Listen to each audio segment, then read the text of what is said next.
खूप खूप खूप धन्यवाद. वारकरी प्रस्थान त्रयी सेवा समिती पुणे आयोजित तुकोबांचे हात लिहिता ती जे जे जगद्गुरु संत तुकाराम महाराज सदेह वैकुंठ गमनाला जाऊन त्रिशतक झालेले आहे. या अमृत महोत्सवी वर्षपूर्ती निमित्त हा पंचम वेद संत तुकाराम गाथा याच्या हस्तलिखाणाचं जवळजवळ 1,00,000 गाथा पारायणांचा आपण जो संकल्प केलेला आहे, त्या संकल्पामध्ये मला एक गाथा लिहिण्याचा जो योग मिळाला, त्याबद्दल मी आपल्याला खूप खूप खूप धन्यवाद देते. साधारणपणे 5.5 महिने मला ही गाथा लिहिण्यासाठी लागले आणि ही गाथा लिहिण्याचा जो म्हणजे मी एक गोष्ट अशी सांगणार आहे आपल्याला की मी गाथा लिहिण्यापूर्वी आपल्याकडे रजिस्ट्रेशन केलं नव्हतं, माझं नाव नोंदवलेलं नव्हतं किंवा काहीही नव्हतं. तरीसुद्धा मला ही गाथा माझ्यापर्यंत पोहोचण्याचे कसे संकेत मिळाले किंवा काय झालं किंवा संकल्प काय होता माझा, हे पूर्ण करत असताना किंवा हे संकल्प आणि या संकेतातून मला समाजाला काय सांगायचं आहे, तर या ठिकाणी मी सांगायचा प्रयत्न करणार आहे. तुकारामाची गाथा लिहित असताना त्या गाथा माझ्या घरी येण्यापूर्वी काही दिवस मी आधी एका ठिकाणी माझ्या मैत्रिणींच्या बरोबर पिकनिकला गेले होते. पिकनिकला गेले, त्या ठिकाणी तलाव होता. त्या तलावामध्ये खूप म्हणजे माणसं पोहत होती. मी दुरून हे सगळं दृश्य पाहत होते. मनसा चिंतयेत अन्यम दैवम मात्र अन्यत्र चिंतयेत. मला देवाने काय ठरवलं होतं हे माहिती नाही. मी दूर उभी होते, परंतु एक जाडजूड व्यक्ती अशी जोरात त्या पाण्यामध्ये सूर मारण्यासाठी पळत आली. तिच्या धक्क्यानं मी त्या पाण्यामध्ये जाऊन पडले. खाली डोकं वर पाय, डोक्याला खूप मार लागला आणि थोड्या वेळात मला वाटलं की आता माझा मृत्यू यामध्ये आहे. जातस्य ही ध्रुवो मृत्यू ध्रुवो जन्म मृतस्य च. ज्या जातकाला जन्म झालाय ना, त्याच्या आयुष्यामध्ये एकच गोष्ट निश्चित असते, ती म्हणजे मृत्यू. मृत्यूला कवटाळलं मी, मृत्यू स्वीकारला आणि थोड्या वेळात 3 गटांगळ्या खात असताना माझी संपूर्ण भगवद्गीता तोंडपाठ असल्यामुळं मी त्या भगवद्गीतेतले काही श्लोक म्हणायला सुरुवात केली. मृत्यू सर्व हरिश्चानोद्भवश्च भविष्यताम कीर्ती श्रीवाक्च नारीणाम स्मृतिर्मेधा दुदिश्यमा, असे श्लोक म्हणत असताना काय झालं माहिती नाही, माझी शुद्ध हरपली. 3 गटांगळ्या खाल्ल्या आणि साक्षात दुपारी 2ची वेळ साक्षात श्रीकृष्ण भगवान हातामध्ये सुदर्शन चक्र घेऊन माझ्या समोर उभे राहिले आणि हसत हसत म्हणतायत, काय कुठं बरं आहे, पृथ्वीवर का स्वर्गात? मी म्हटलं, पृथ्वीवर सांसारिक अडचणी कलह मला वीट आलाय त्याचा. मला तुझ्या पायरीचा दगड कर, पण मला या स्वर्गामध्ये जागा दे, असं म्हटलं खरं. पण साक्षात श्रीकृष्ण भगवान हसत मला म्हणाले, नाही, पृथ्वीवर तुला गेलं पाहिजे. तुझ्या हातून एक संकेत आहे, हा मी तुझा संकेत आहे. तुझ्या हातून एक संकल्पना पूर्ण होणार आहे आणि याच्या सुट्टीत तुला गेलं पाहिजे. आणि तितक्यात माझ्या कानावर असे शब्द, मला थोडीशी ग्लानी होती, तेवढ्यात मला एक शब्द आठवले, विठ्ठल विठ्ठल विठ्ठल. ताई पाण्यात पडले. कोणीतरी विठ्ठल नावाच्या व्यक्तीनं मला अलगद वर काढलं, बाहेर काढलं खरं. माझी शुद्ध तर गेलेली होती, पण त्यावेळेला अथक प्रयत्नानंतर मला थोडी शुद्ध आली. मला घरी आणण्यात आलं. त्या अवस्थेत मी घरी आले. पण काय अशी गोष्ट घडली की त्याच वेळेला ज्या मैत्रिणीला माझी ही अवस्था माहिती नव्हती, ती मात्र एक मैत्रीण, तिचं नाव स्मिता देशपांडे, ती घरी आली. ही तुकारामाची गाथा, तुकाराम महाराजांची गाथेचं पुस्तक, गाथाची वही, हे सगळं घेऊन ती माझ्याकडे आली आणि मला म्हणाली, अगं ताई, मी 1.5 महिन्यापूर्वी हे रजिस्ट्रेशन केलं होतं आणि माझं नाव नोंदवलं होतं मला गाथा लिहिण्यासाठी. आज 1,500 माझे अभंग झालेत, पण परत मला दुसऱ्यांदा ही गाथा आणि वही आली. मी तर याचं काय करू?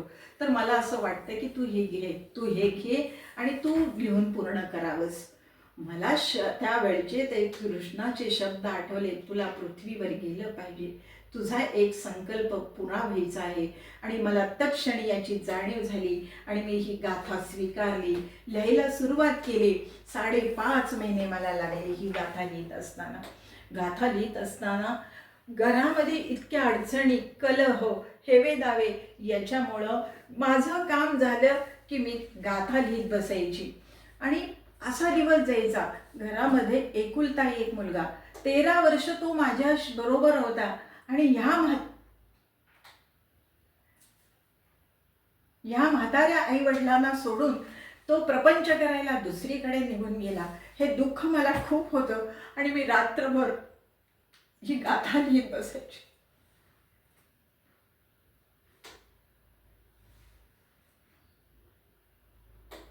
ही गाथा लिहित बसायची. गाथा लिहित असताना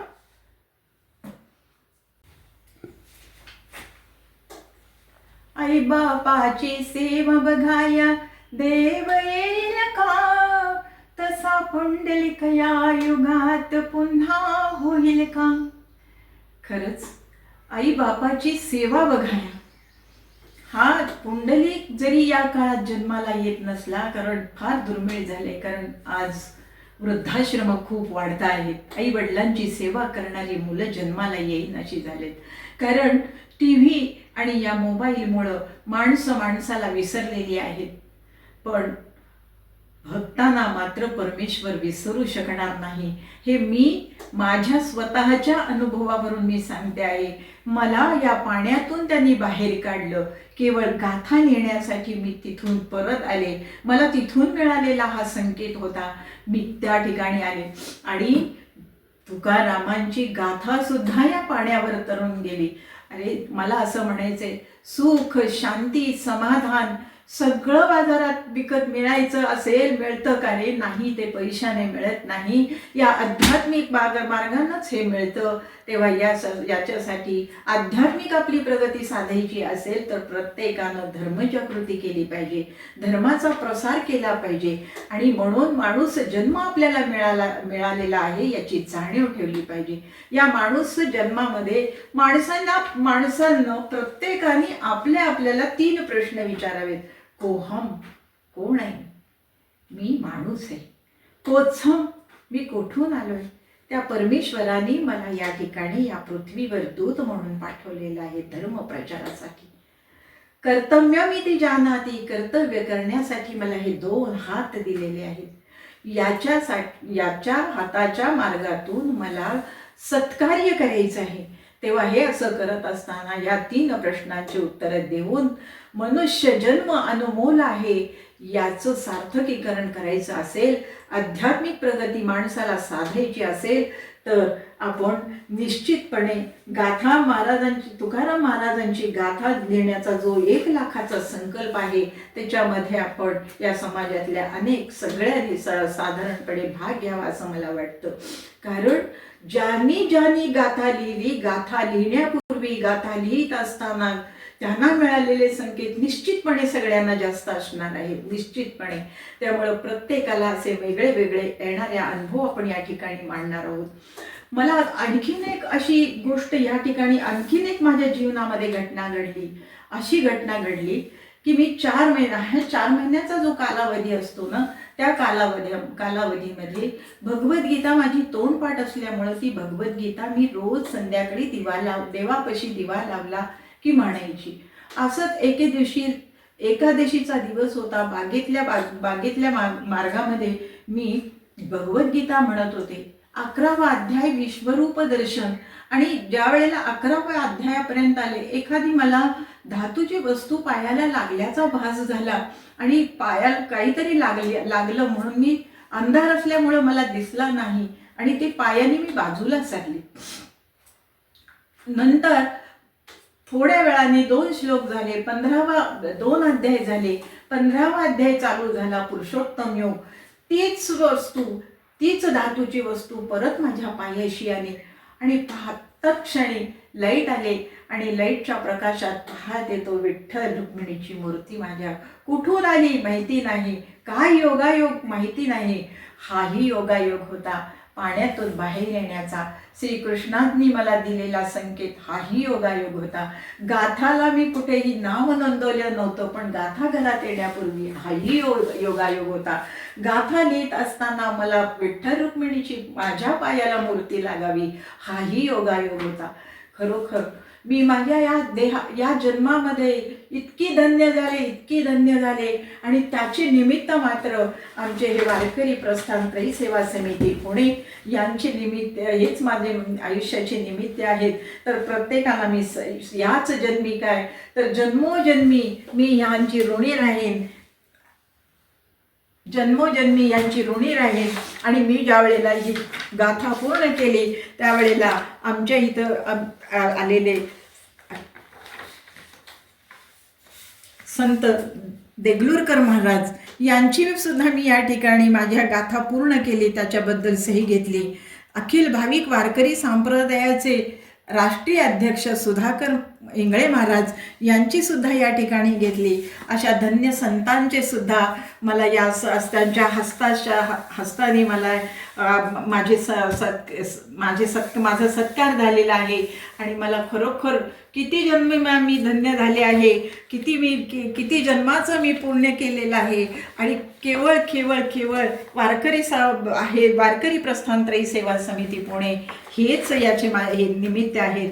एवढं सांगून मी मला समाजाला सांगते की प्रत्येक वेळेला कुठल्याही धार्मिक कार्यामध्ये आपण हिरिरीने भाग घ्या. अगदी अनुक्रमणिकेसह मी ही संपूर्ण गाथा पूर्ण लिखाण्याचा प्रयत्न केलेला आहे. आणि त्यासाठी मी आपल्यासाठी मला ही सेवेची संधी दिली, हा खारीचा वाटा घेता आला, त्याबद्दल खूप खूप खूप धन्यवाद.